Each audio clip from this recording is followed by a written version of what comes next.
morning. Today we are going to learn about intersection between two lines. Two lines can intersect in a point like this, or they can be coincident lines.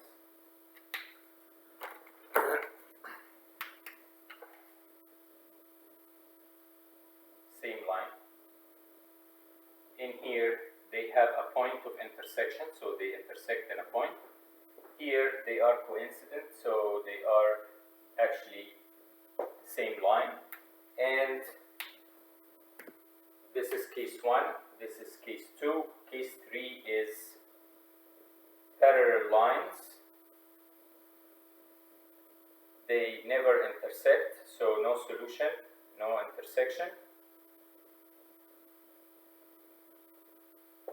And the last case, which is the new to you, is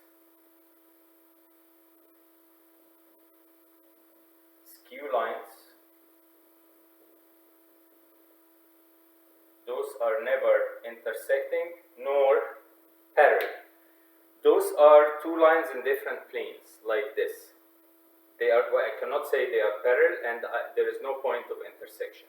So this is like one going under the other. So this is the fourth case, and also here we have no solution, no intersection. So those are the four cases how lines can be. Okay, now we are going to learn how to determine which case it is. So the case of coincident line and parallel line can be determined by looking at, so if I have this equation 5, 3, 2, t 1, 2, 3, and the other is -1, -3, -4 plus s 2, 4, and 6. Right away, I can tell that this is either case 1 or case 3. Because I look at the direction vector, I find that m1 times 2 equal m2. So those are either parallel vectors or parallel lines or coincident lines, just by looking at the direction vector in both equations. It tells me this is case 3 and this is case 2. So I can tell how I differentiate if it's this case or this case. Put one of these points in the equation of the other and see if you get one value for s. So you put 5 equal -1 plus 2s and solve for s. The same thing with the 3, the same thing with the 2. See if you get the same s, that means the point lies on the line, and this will be case 2. If not, it's case 3. Yes. Okay? So, when we have two equations, we look at the direction vectors, we see scalar multiple, that tells me it's parallel or coincident. Check the point in the other equation. If it is lying in the other equation, that means it is coincident. If not, it is parallel. Okay? So this is you don't need to do much math in this case. Alright, now let us see example when you need to do some math to determine. L1 r equals -3, 1, and 4 plus s -1, 1, and 4.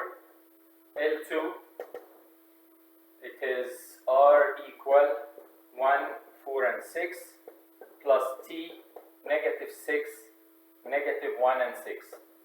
This is two lines. I cannot, by looking, I can tell that those are not scalar multiples, so it is neither parallel nor coincident. It is either intersecting in a point or skew lines. Now we need to do some work.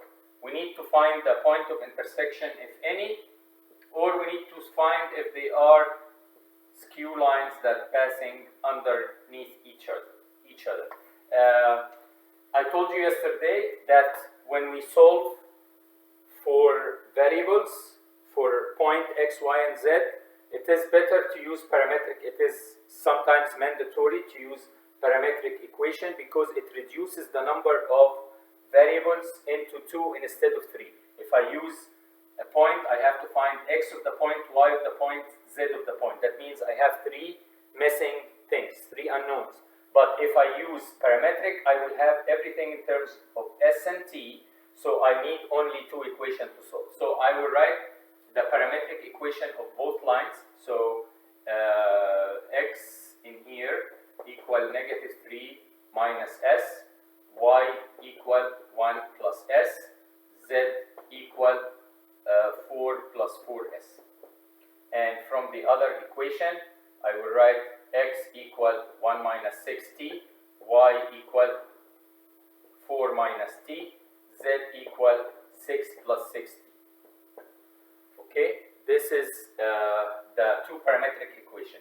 Now I need to solve for s and t. You know, if they are intersecting in a point, x on this line, the coordinates will be the same in both lines. The point will lie on both lines. So I can use any 2 of these 2 equations to solve for s and t. So let us, you see, I can equate those and those because they have the same x and y if they are intersecting. So I will write negative 3 minus s equal 1 minus 6t and 1 plus s equal 4 minus t. And I will try to solve this. So I can use substitution, elimination, or anything. I can isolate s easily here. I can say s equal 3 minus t. I just send the 1 over. Then I will use the first equation, substitution, negative 3 minus 3 plus t. I substituted for s here, equal 1 minus 6t. Now I can say negative 6 plus t equal 1 minus 6t. I will move this 6t over and I will move the 6 over. So t, this will be 7t equal 7. So that means t equals 1. Now I found t. I can find s. So I will go here, s equal 3 minus t. So s equal 3 minus 1, which is 2. Now I know s and t. The most important thing is to get the point of intersection is to substitute with s and t in the parametric equation of the lines and see if you get the same point. If you get the same point, all x, y, and z here equal x, y, and z here, that means this is a point of intersection. If you get 2, usually 2, and the third one is not the same in both equations, that means it's a skew line. So let us see what we will get here. If s is 2, x will equal negative 5, y will equal 3, z will equal 12. So this is the point. If t is 1, x will equal 1 minus 6, which is negative 5, y will equal 4 minus 1, which is 3, and z will equal 6 plus 6, which is 12. What do you see? We get the same coordinate from both lines. That means it is the 2 lines are intersecting at this point. So the solution, this point, is at negative 5, 3, and 12. Okay? What if I do that and I get negative 5, 3, and 12, and here I get negative 5, 3, and negative 2? That means skew lines. Okay? So this is how we determine which case we are going to do. So now I'm going to give you another example, but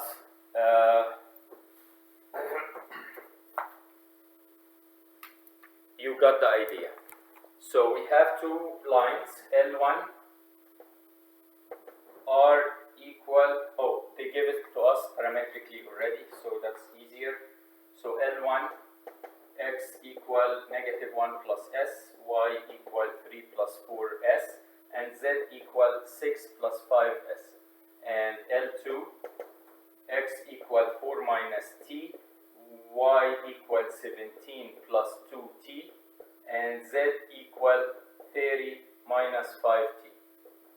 Okay, again, choose any two lines, any two equations, and try to solve for s and t. I can do this, so I will equate the x's. So I would say negative 1 plus s equal 4 minus t, and also 3 plus 4s equals 17 plus 2t. From here I can isolate s, so that tells me s equal 5 minus t.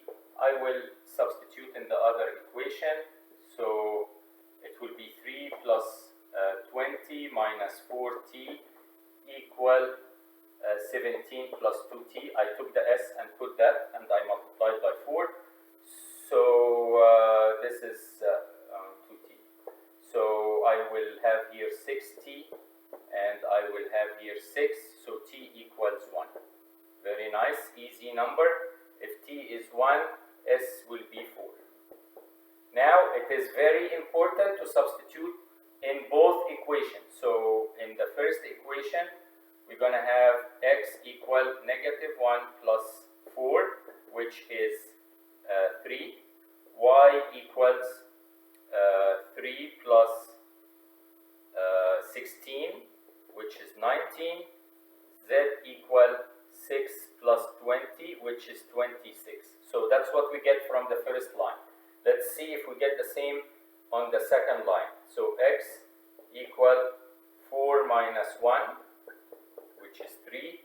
Y equals 17 plus 2, which is 19. Up to now, we are fine. We are going to have the same point.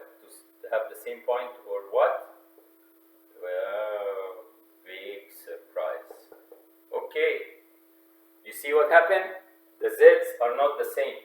So from here I get 3, 19, and 26.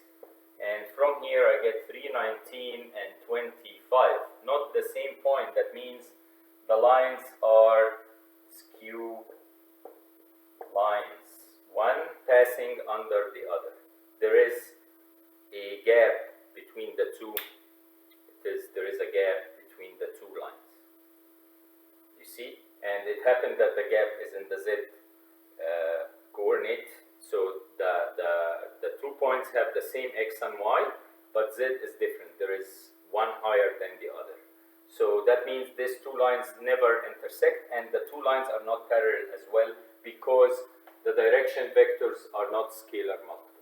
Okay, this is today's lesson. This is intersections of line. Thank you so much. See you Monday, and have a wonderful weekend. Bye-bye.